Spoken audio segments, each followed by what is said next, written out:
Nous vivons dans une époque de déconnexion. Déconnexion de soi-même, déconnexion de la communauté, déconnexion de notre environnement. Un monde où seul l'ego se préserve en tant que vérité tangible, encore au prix de grandes difficultés pour bon nombre d'entre nous. Et on appelle ça individualisme, égoïsme. Si la seule réalité existante pour nous est nous-mêmes, alors toute la responsabilité, tout le poids de la misère du monde se doit de reposer sur notre faible dos. Tout devient une question de combat personnel, d'ambition, de responsabilité, de culpabilité, de développement personnel. C'est à vous d'accomplir, c'est à vous de changer, c'est à vous d'assumer les conséquences dans la solitude. Change the world. My final message. Goodbye. Laissez-moi vous dire que tout ceci est un ramassis de conneries toxiques qui vous mèneront droit dans le mur, entraînant le monde dans votre perte. Ce que l'on vous vend comme de l'individualisme n'en est pas. L'opposition simpliste qu'on vous vend entre individualisme et collectivisme n'existe pas. Et plus que tout, laissez-moi vous dire ceci, vous n'êtes pas seul.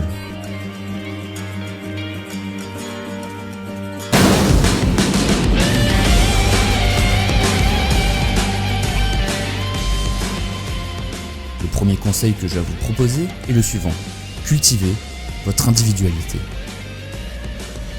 J'imagine qu'en m'entendant dire ça, vous vous dites que je vous attaque personnellement et que c'est déjà ce que vous faites, que vous avez des buts, des ambitions, des goûts bien à vous et que je dois être un sacré connard prétentieux pour vous dire que tout ceci n'a pas de sens. Pourtant, je vais me faire un plaisir de vous le dire. Tout ça n'a pas de sens. Pendant des années, vous avez entendu des discours prêchant l'importance de suivre ses rêves, tant qu'ils sont bénéfiques au marché, de ne pas se soucier de ce que disent les autres, sauf quand ils ont plus de pouvoir que vous, de cultiver votre esprit critique, tant que vos idées ne présentent aucun danger immédiat à l'équilibre actuel.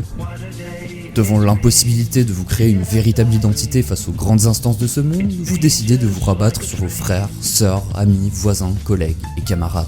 Vous décidez que la réussite, c'est de ne pas être comme tous ces gens, d'être meilleur que tous ces gens, tandis qu'eux-mêmes pensent la même chose de vous. Tout le monde enfermé dans une course de rats, pensant que finir premier c'est s'accomplir, sans réaliser que vous suivez seulement le dessin d'hommes en blouse blanche qui vous observent et que seuls sont les maîtres de la direction de cette course. Jack, you're simply the best, and you got there all by yourself. Mon patron me donne 3500 € par mois alors que le patron de mon voisin ne lui donne que 1200.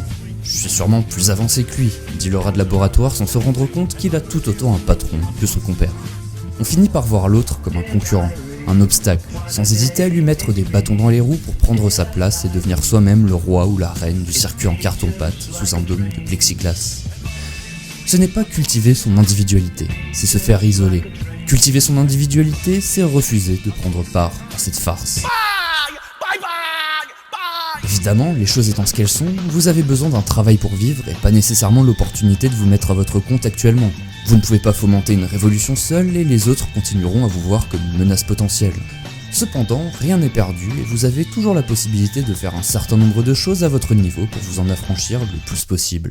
Je pense que la plus importante d'entre elles est de prendre conscience de la futilité de cette compétition et d'arrêter d'essayer de la gagner.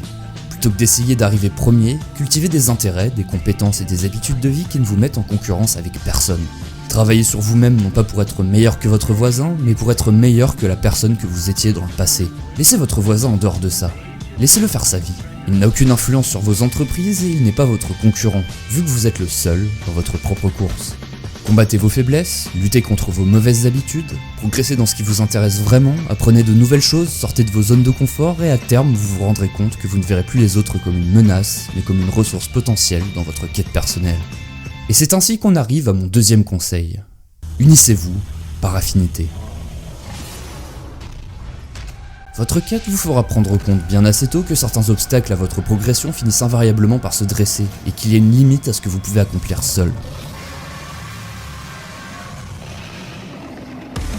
C'est une excellente chose, car cela vous forcera à partir à la recherche de personnes capables de vous aider à dépasser ces limites. Vous ne voyez plus autrui comme un obstacle, mais comme une nécessité pour franchir le dit obstacle. En vous imposant d'œuvrer dans un premier temps seul à un but, vous réaliserez bien assez tôt que rien ne s'accomplit jamais seul. Dans ce cas-là, pourquoi donc le faire ? Eh bien, encore une fois, pour développer votre individualité. Pour être unique à votre propre manière, ne pas sombrer dans l'uniformité aliénante et la médiocrité, et être enfin capable d'apporter à votre voisin ce qui lui manque le jour où vous aurez besoin que lui-même vous apporte ce qu'il vous manque. Si chacun est son propre individu avec ses forces et ses faiblesses, cela signifie que l'union et la coopération entre individus permet de se soutenir mutuellement pour atteindre un idéal supérieur. Ne pas avoir affaire à un labeur qui n'est pas adapté à soi, combler les faiblesses des autres et se faire combler ses propres faiblesses par les autres.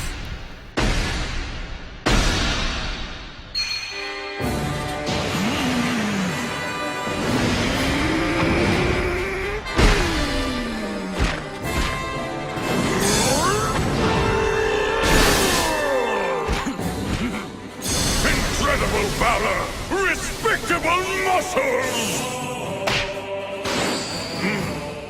Rien n'a été accompli par des personnes seules dans le grand ordre des choses car tout est connecté et que tout le monde est esclave de ses inspirations, porté par des rôles de soutien dans son entourage et ainsi de suite. Inversement, aucun groupe ne tient durablement sans que chacun et chacune y apporte sa petite touche personnelle. Sombrant sinon dans le procédurier, le bureaucratique, l'obtus et l'aliénant, sans une once de spontanéité. Que de choses qui vivent mal l'imprévisible et le passage du temps par leur prétention à être universelles et inaltérables.